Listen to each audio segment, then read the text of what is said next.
Our last case for this panel would be 24-1295, State of Iowa versus Jesse Smith. And Ms. Newell, you will be arguing for Mr. Smith, and Ms. Soich, you will be arguing for the State of Iowa. And we're ready whenever you are. Thanks.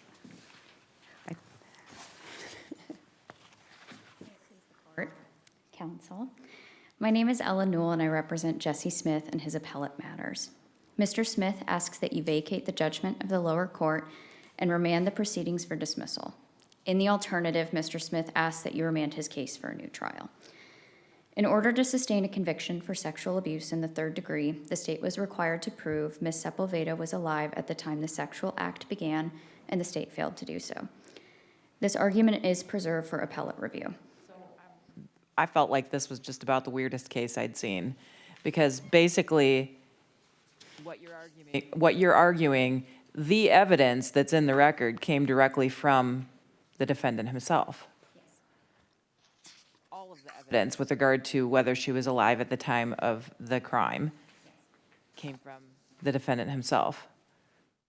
So is he basically saying he's just not credible?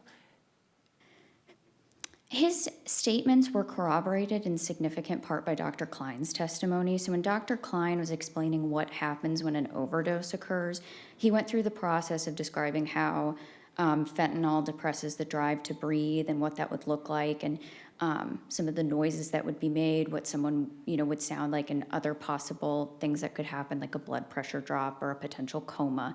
But yes, the majority of this came from Mr. Smith's statements. But it also comes in large part from the workers at the motel in describing how her body was positioned. So the biggest fact. Real issue here, is she dead or is she dying? Because if she's grunting and lethargic, so she's dying, but she's not dead. I believe that the evidence, there's very minimal evidence, and it is confusing within his transcript and the transcript of his interview with officers about whether or not she was dead or dying. But ultimately, it's up to the state to prove that she was alive. I think in the process of dying is a little bit different, and that is definitely a question for this court. But I would say that the evidence shows that she was dead at the time the sexual act occurred by substantial evidence. And the biggest piece of evidence. There may be evidence to support that conclusion. You would agree your client's statements could have gotten the jury to the finding the victim was alive, right? I mean, he didn't say the words, "she's alive," but man, he came close, right? Agree with that. I believe, so if I'm looking at the pages of the transcript of his interview, because it was a lengthy video, pages 8 and 9, my client was allowed to explain pretty much from start to finish what happened, and it was basically uninterrupted. And so when he starts, the biggest difference is that when he goes into the hotel room the first time, she is sitting up. She's upright. He says she appears disoriented and wobbly. He asks her a question, and she responds by grunting, and in the video he kind of tilts his head up. So she's somewhat responsive, but by the time he comes back in there 2 minutes later, she's face down on the bed, her arms and her torso are on the bed, and she's completely unresponsive. It's not unusual that a criminal defendant tells a couple of different stories about what happened, but doesn't the jury get to pick which of those to believe? I mean, his testimony was consistent within this. He's not going back and forth about this. I mean, he describes what happened in a full picture, and then when officers come back, and that's on pages 16 through 19, to describe some of the more specific questions that they had, he's consistent with that. I mean, he was consistent that she was alive, and that's the end of the issue for you, right?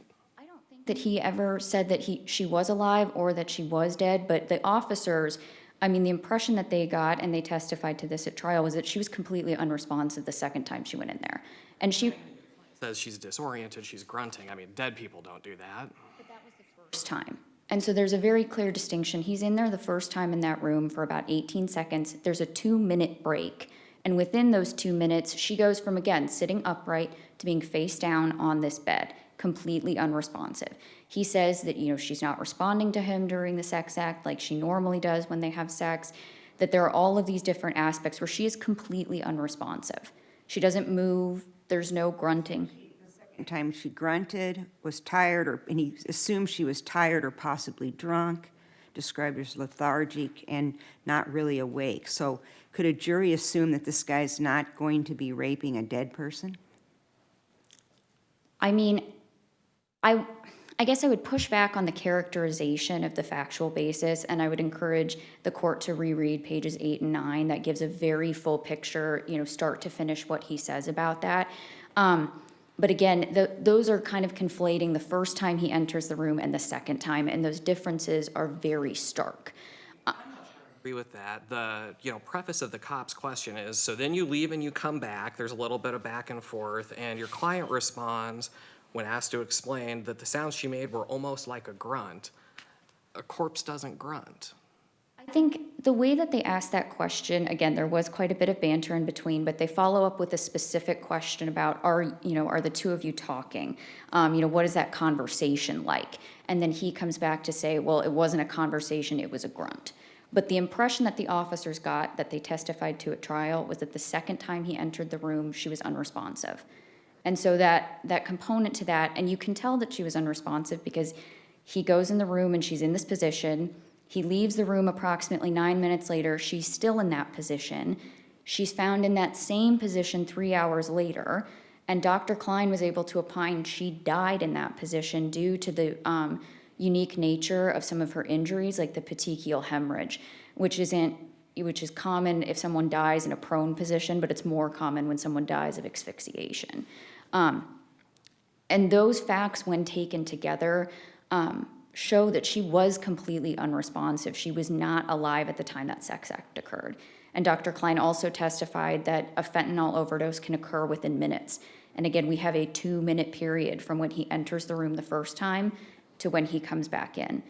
And the only piece of evidence that the state can really point to say that she might have been alive, again, is this confusing question where they start by saying, so let's talk about the second time you come in. And there are a couple of times where they ask him specific questions and he doesn't quite give the answer that they're looking for. Like they ask, oh, what bed was she on? And he just doesn't answer that. So not to say that, potentially he should have corrected that answer if that was the case, but there's some factors within that interview that show that his answers might not necessarily be in line with part of the question. But does that answer that? Where I'm stuck is that this sounds like a really good closing argument, but that's not our job to decide here. It is the court's job to, when looking at the sufficiency of the evidence, to look at all evidence. This is a legal question for the court. This isn't a factual question for the jury. And so this court can overturn the jury's decision and can look at the evidence with fresh new eyes in light of all of the legal standards that are available. And so again, there is not substantial evidence to say that she was alive at the time this act occurred. There is substantial evidence to say she was dead at the time the sexual act occurred, just given the fact that she did not move. I mean, that alone is very powerful evidence. She stayed in that position. When they did finally turn her over, her face was black due to blood. Agree that by definition, anyone who is sexually assaulted under the incapacity and physically helpless alternative isn't moving because that's an element of the crime? That's not necessarily the case. I mean, every case is, of course, different. I'm sure that there might be some instances where someone is immobile to a certain degree. But even in cases where people are sleeping, they're still breathing. That there's still some kind of movement, there's still some kind of response. My client said that he thought that it was weird what was happening because she wasn't responding. I mean, that there is a level to this that, he considered unusual. They had had sex on 2 prior occasions, and so there's a history there in terms of his experience, but, he noted that this was different. I invite you in your last minute to address the expert testimony issue. It's sort of a follow-on of the Hillary Tyler case. What is the next question the medical examiner can ask? This strikes me as sort of what the Supreme Court told the state to ask the medical examiner. So I wonder if you could help disabuse me of that if I'm wrong. So part of the problem with this question, again, the Tyler issue being that, they're relying on the defendant's statements, the defendant's characterizations.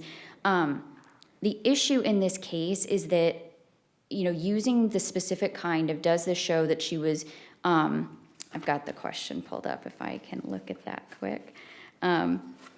Is it consistent with your medical findings that she would have been in the process of overdosing on fentanyl? And so using the medical findings component adds a level of vouching to it, that this is, the state medical examiner of Iowa, he's using his medical degree to say this, and then overdosing on fentanyl implies a violation of the statute. And if I may finish my sentence.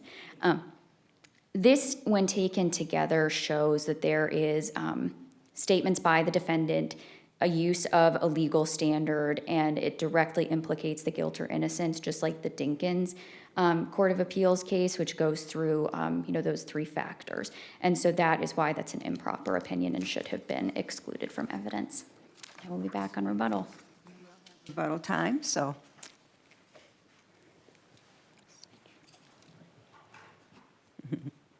May it please the court. Counsel, Your Honors, you should affirm Jesse Smith's conviction for third-degree sex abuse. His own statements to the police officers absolutely seal his fate. I agree with Judge Buller that he did not use the word alive, but he used a whole lot of other words. Disoriented, wobbly. Granted, those were the two for the 18-second visit, the first visit. But then, and I agree with my colleague, you do have to read this, I think, a few times to kind of get exactly what he's talking about. And she's absolutely right, pages 8 and 9 of the court exhibit and 16 through 19. But page 16, Your Honors, I would point you to in particular, because that is where the police officers say, okay, you went in, you came out, now let's get to the part after you go in. And this is kind of important. And you've done a pretty good job of it, but let's paint the picture further. So to me, it is not confusing at all, Your Honors, that they are talking about the second time, that 9-minute window. And then they say, okay, so she's lethargic, which again, he has described earlier on in the second visit, that she's lethargic. That's when he says she's not catatonic. And Your Honors, I would point to that particular statement. She's not catatonic the second time, certainly does not support a finding that she's dead. She's not catatonic. He's drawing the distinction. She's not even immobile. Granted, even if someone were catatonic, they wouldn't necessarily be dead, and they could clearly be unconscious. We see all kinds of sex abuse cases with unconscious victims. And she may have been unconscious for a very long time. We don't really know. The medical testimony could not isolate the time of death or when she took the fentanyl, but we do know that in this 9-minute period when he comes back at 11:43, he comes back and he says, she's not catatonic, she's lethargic. I say, how you doing? You okay? You want to have sex?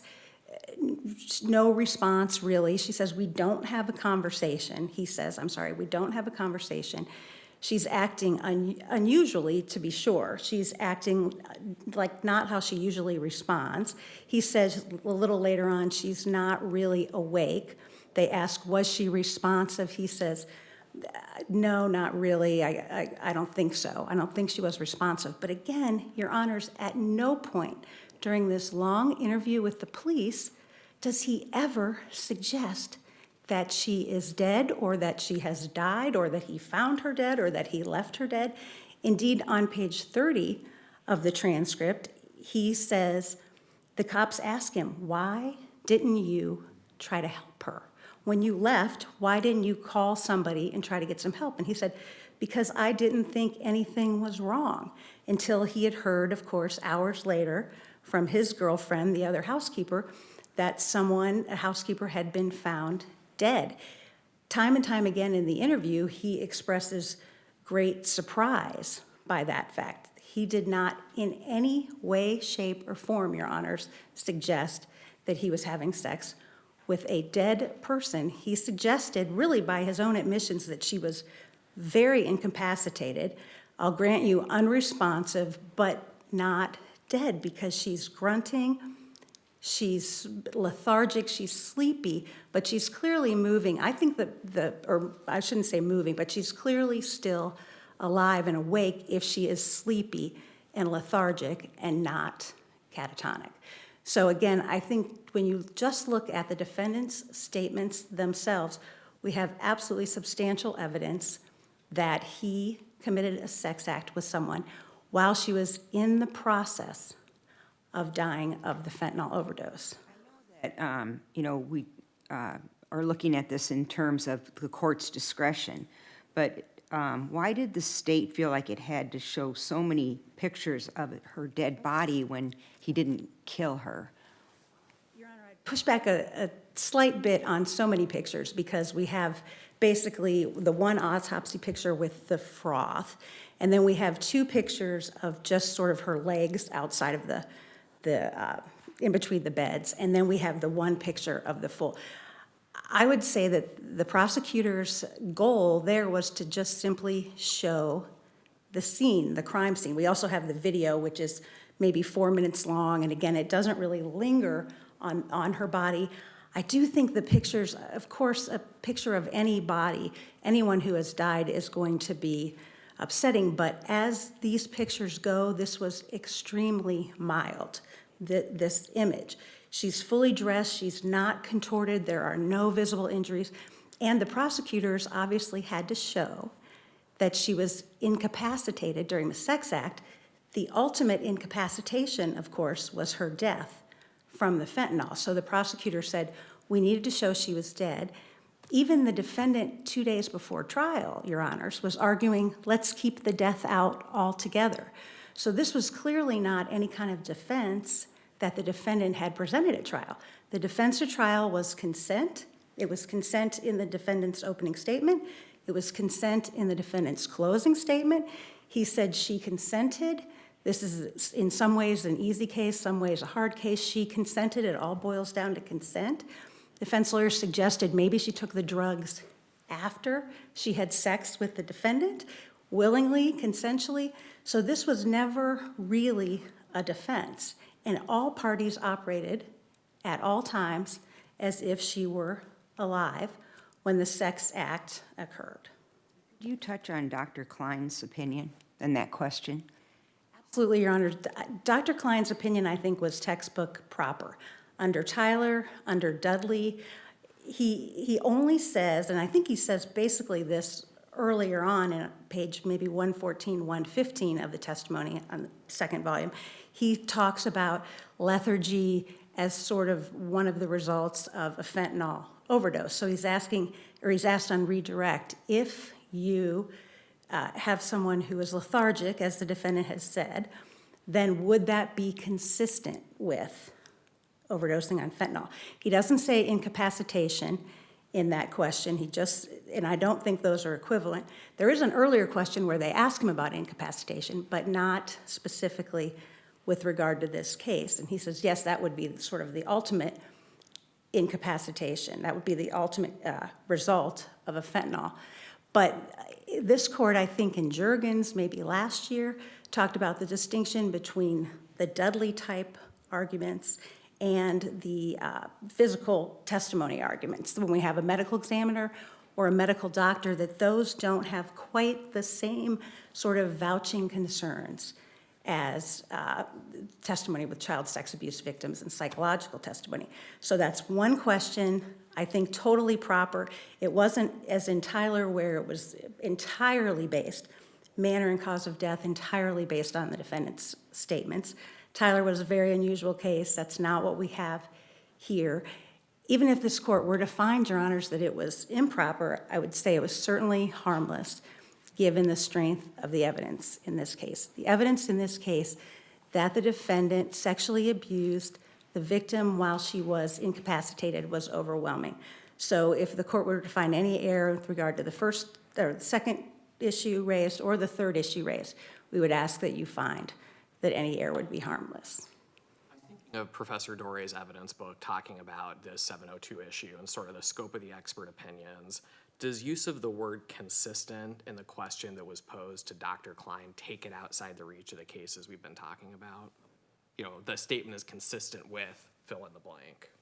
Your Honor, as you know, the consistent with was the problem in Dudley, that even consistent with did not cure the Dudley kind of issue because it was personalized to that particular victim. So they said, even though you said consistent with a sex abuse victim, that was improper. But I think when you look at the Baskin case, your Juergens case that I mentioned, those cases draw the distinction between medical testimony and this psychological syndrome testimony. And I think Professor Doré would agree with me there that that experts have always been permitted to testify about medical causation.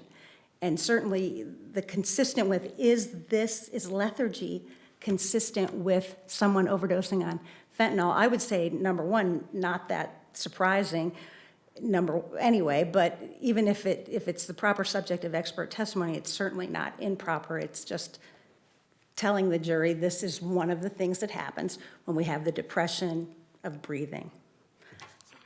Just consistent on its own, it's consistent plus medical findings gets you where you want to go. Yes, Your Honor. Thank you. Up, and we'll have rebuttal.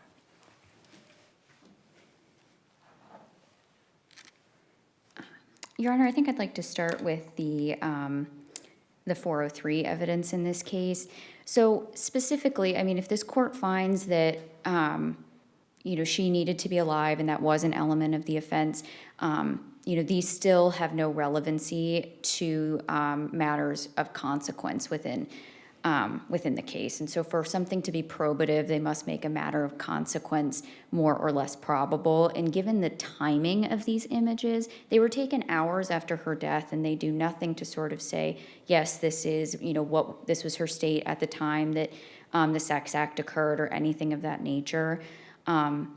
As well as the autopsy picture of her face with the frothing. Dr. Klein opined that would not have been visible until days after her death, and there's also no testimony that Mr. Smith looked at her face prior to the sex act, which I think is important for this in terms of, he would have had no reason to see if she might have had frothing or something like that of that nature, but Reasonably assumed he would have seen her face while performing sex acts on her. It was clear from his interview with officers that the sex act was performed from behind. There's no indication that he turned her over or anything like that. He just manually moved her hips for the sex act. Saw her from the front the first time, right? When she was sitting up.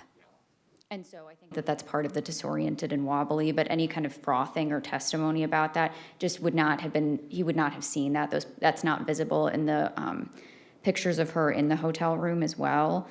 And again, if this court finds that whether or not she was alive at the time is not an element, then these really have absolutely no probative value. They don't make any fact of consequence more or less probable. But the prejudicial effect of those images is pretty stark. The state, they're very heavily relying on this idea that she might have been alive at the time that this happened, or she was in the process of dying. And, that gets repeated pretty heavily throughout the state's case. Towards consent. I don't believe that it does, because again, we're looking at the timing component of that. And a lot of these images are taken hours after or days after. And so it doesn't get at the timing. It's not how she was. Had they taken a picture of her when she was on the bed, because it does seem like there might have been a little bit of difference, that her arms appeared to be on the bed at one point and then dangling at a different point. Had there been a picture of that might have been relevant and would have been highly relevant. But because these are all pictures of her on the ground after CPR has been formed, after she's been pronounced dead, they have very, very little relevance. They don't establish any fact of consequence. For a moment about the consistent with medical findings language, why isn't that really a textbook evidence, expert question? I think if you were to look at the litany we're teaching law students, it's pretty close. So experts can testify regarding what kind of injuries were sustained, how those injuries might have been sustained, or those consistent with certain aspects, but neither expert or lay witnesses are permitted to opine whether or not something meets an ultimate issue. They're not allowed to decide the ultimate fact question in this case, in any kind of case. Question called for an opinion on the ultimate issue. It's the combination of using Mr. Smith's statements along with asking if this is consistent with medical findings of intoxication. And her intoxication was an element of the offense. And that's something that, But an expert can opine as to a specific element, just not the entirety of the charge, right? yes and no. And so, of this is that experts can talk about certain elements as standalone, but it's the combination. In a lot of these cases, it's how the question is asked, which makes it improper. And using the defendant's statements in concert with, again, this consistent with medical findings, which along with the intoxication component, it's all three of those factors working in concert together. So, you know, it might be a different question had the lethargy and consistent with medical findings, had those just been a standalone question, but it's the use of his statements with those two other parts that make it an improper question. And because this was an element that was contested, it is prejudicial to the defendant in that sense. It's not a harmless error. This was something that the jury could opine. Again, no lay witness or expert witness can testify to the ultimate issue of the case, and this did get at the heart of the case. I see that my time is up, so if there are no additional questions, thank you.